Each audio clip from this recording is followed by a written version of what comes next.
Hello' friends, মই আজি আপোনালোকৰ বাবে লৈ আহিছোঁ এটা সোৱাদ ভৰা মালপোৱা ৰেচিপিটো আপোনালোকে শেষলৈকে চাব। প্ৰথমতে এটা পাত্ৰত লৈ লৈছোঁ 1 কাপ গাখীৰ আৰু গাখীৰখিনিতে ভাঙি দিছোঁ এটা কণী। খুব সোৱাদ ভৰা, একেবাৰে কোমল হ'ব আৰু আপোনালোকে ৰেচিপিটো ঘৰত ট্ৰাই কৰিব। লগতে দি দিছোঁ 5 চামুচ চেনি আৰু আপোনালোকে গুড়ো ব্যৱহাৰ কৰিব পাৰে আৰু মিঠাৰ জোখটো আপোনালোকৰ জোখমতে ল'ব। মই 5 চামুচ দিছোঁ চেনি আৰু আপোনালোকে যদিহে গুড় ভাল পায় গুড়ো দিব পাৰে। তাৰপিছতে দি দিম অকণমান নিমখ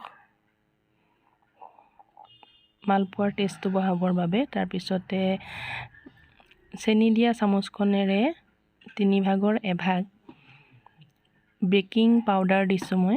তাৰপিছত গোটেই সামগ্ৰীখিনি খুব ভালদৰে মিলাব লাগিব। এনেকৈ খুব ভালদৰে মিলাই থাকিব লাগিব, একেবাৰে ক্ৰীমৰ দৰে হৈ যোৱালৈকে। মালপোৱা খাইতো সকলোৱে ভাল পায় নহয় জানো? চাহৰ লগত যদি মালপোৱা এটা হয়, কেইটামান হয়, খুব ভাল লাগে। প্লেটখন দেখিবলৈও ভাল লাগে, খায়ো ভাল লাগে আৰু পেটটো ভৰে। সেয়েহে মালপোৱা বনাবলৈ তেনেই সহজ আৰু আজি ঘৰতে পোৱা সামগ্ৰীৰে কেনেকৈ কোমল আৰু সোৱাদ ভৰা মালপোৱা বনাব পাৰোঁ, সেয়েহে মই মালপোৱা বনাই আছোঁ। আপোনালোকে চাই থাকক, ভিডিঅ'টো স্কিপ নকৰাকৈ শেষলৈকে চাই থাকক আৰু ভিডিঅ'টো ভাল লাগিলে লাইক এটা কৰি দিব। লগতে মোৰ চেনেলটোত যিসকলে নতুনকৈ চাইছে তেওঁলোকে যাতে চেনেলটো ছাবস্ক্ৰাইব কৰিবলৈ নাপাহৰে। এয়া ক্ৰীমৰ দৰে হৈ গ'ল। এতিয়া মই লৈ লৈছোঁ 1 কাপ পিঠাগুড়ি দি দিছোঁ প্ৰথমতে। ইয়াত বেলেগ আৰু একো দিব নালাগে, খালি পিঠাগুড়িৰে মিক্স কৰি মই একো দিয়া নাই। খালি পিঠাগুড়িৰে কেনেকৈ ঘৰতে খুব ভাল মালপোৱা বনাই খাব পাৰি। এতিয়া চাওকচোন, প্ৰথমতে 1 কাপ পিঠাগুড়ি মই এই মিশ্ৰণটোৰ লগত দি দিলোঁ।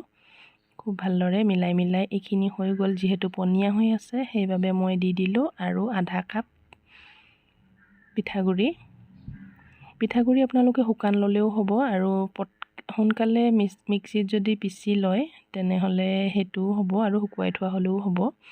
এতিয়া এইখিনিও 1.5 কাপ দিয়াৰ পিছতো অলপ পনীয়া হৈ আছে। যিহেতু এইটো জোখত পনীয়া হ'ব সেইবাবে মই বাকী থকা 1/2 কাপ দি দিলোঁ।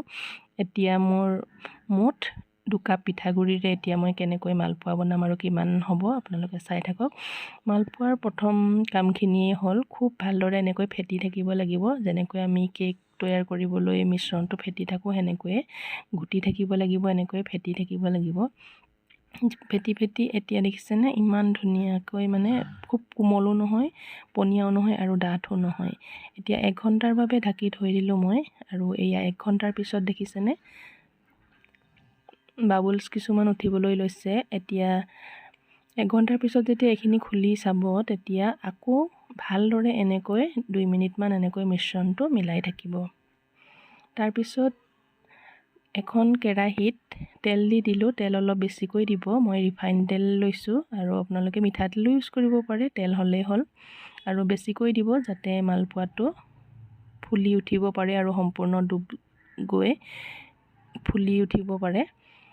এয়া দেখিছেনে মালপোৱাটো কিমান ধুনীয়াকৈ ফুলি ওপৰলৈ উঠি আহিছে আৰু কেতিয়াবাতো নিজে ওলুটি হৈ যায়, লুটিয়াবও নালাগে। খুব ধুনীয়া দেখিছেনে, ইমান ধুনীয়া হৈছে কালাৰটো। আৰু এনেকৈ বনোৱা মালপোৱা আপোনালোকে ঠাণ্ডা হ'লেও খাব পাৰিব, একেবাৰে কোমল হৈ থাকিব আৰু কাইলৈ খাম বুলিলেও বেছিকৈ বনাই থ'ব পাৰে, কোনো কথা নাই। আৰু আপোনালোকে চেণ্টৰ বাবে ইলাইচিও ব্যৱহাৰ কৰিব পাৰে। মই কিন্তু আজি দিবলৈ পাহৰিলোঁ, দিয়া নাই, আপোনালোকে ইলাইচি দিব পাৰে। এয়া দেখিছেনে এটা এটাকৈ মালপোৱা মই কেইটামান বনাই দেখাইছোঁ, গোটেইখিনি বনাই দেখুওৱা নাই। আৰু মানে মালপোৱাকেইটা ইমানেই ভাল হয় যে এটাৰ পিছত এটা মানে বনায়ে থাকিবলৈ মন যায়, মানে ভাজি থাকিবলৈ মন যায়। আৰু খাবলৈতো আৰু কিমান ভাল হ'ব আপোনালোকে চাগে দেখিয়ে গম পাইছে। সেয়েহে আপোনালোকেও বনাই খাব। ঘৰতে থকা চাউলটো সকলোৰে ঘৰত থাকেই। এই পিঠাগুড়িৰে যে ইমান বঢ়িয়াকৈ, ইমান ধুনীয়া সোৱাদ ভৰা মালপোৱা বনাই খাব পাৰি আপোনালোকেতো জানেই। এয়া দেখিছেনে আনটো এতিয়া এনেকৈ ফুলি আহিছে। আৰু আপোনালোকে যেতিয়া মিক্সিত খুন্দিব পিঠাগুড়িখিনি, তেতিয়া যদিহে আপুনি 3 ঘণ্টামানৰ বাবে এনেকৈয়ে গোটেই মিশ্ৰণটো অলপ সময় ৰাখিব পাৰে, মানে 3 ঘণ্টামান ৰাখিব পাৰে, তেনেহ'লে পিঠাগুড়িখিনি কিন্তু চালি নল'লেও হয়। মোৰ পিঠাগুড়িখিনি আপুনি দিওঁতে হেতাখন দেখিছে চাগৈ, মই চালি লোৱা নাই, মিক্সিৰ পৰা ডাইৰেক্ট এনেকৈ তিয়াই ৰাখি দিছোঁ, 2 কাপ হৈছে। আৰু আপোনালোকে যদি বেছিকৈ বনাম বুলি ভাবিছে তেনেহ'লে বেকিং পাউডাৰখিনি আৰু নিমখ, চেনি এইবিলাকৰ জোখটো অলপ কম বেছি কৰিব পাৰে। এয়া এতিয়া ৰেডি হৈ গ'ল মোৰ মালপোৱা। এয়া দেখিছেনে ফ্ৰেণ্ডছ, কিমান ধুনীয়া হৈছে মোৰ মালপোৱাকেইটা। এই সৰু 2 কাপেৰে ইমানকেইটা মালপোৱা হ'ল। ফ্ৰেণ্ডছ, ভিডিঅ'টো চোৱাৰ বাবে আপোনালোকক বহুত বহুত ধন্যবাদ। আৰু নতুন এটা ভিডিঅ' লৈ মই পুনৰ আপোনালোকৰ মাজলৈ আহিম। আজিলৈ বাই বাই।